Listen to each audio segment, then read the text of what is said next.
அஸ்ஸலாமு அலைக்கும். சொர்க்கத்தில் கோடிக்கணக்கான மக்கள் நுழைவார்கள். ஆனால் நோன்பாளிகளுக்காகவே ஒரு தனி விஐபி என்ட்ரன்ஸ் இருக்கிறது என்பது உங்களுக்கு தெரியுமா? அதன் பெயர்தான் பாபுர் ரையான். நபிகள் நாயகம் ஸல்லல்லாஹு அலைஹி வஸல்லம் அவர்கள் கூறினார்கள், சொர்க்கத்தில் ரையான் என்று ஒரு வாசல் இருக்கிறது. மறுமை நாளில் அதன் வழியாக நோன்பாளிகள் மட்டுமே நுழைவார்கள். அவர்கள் நுழைந்ததும் அந்த வாசல் அடைக்கப்படும். ஆதாரம் புகாரி. ரையான் என்றால் தாகம் தீர்க்கப்பட்டது என்று பொருள்.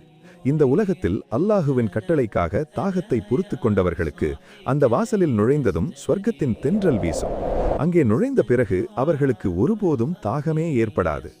நண்பர்களே, நாம் வைக்கும் நோன்பு வெறும் பட்டினி அல்ல, அது அந்த விசேஷ வாசலுக்கான டிக்கெட்.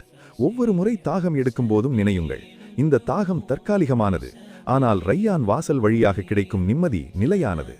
யா அல்லாஹ், எங்களை அந்த ரையான் வாசல் வழியாக நுழையும் பாக்கியவான்களாக ஆக்கு. இந்த வீடியோவை ஷேர் பண்ணி நோன்பாளிகளை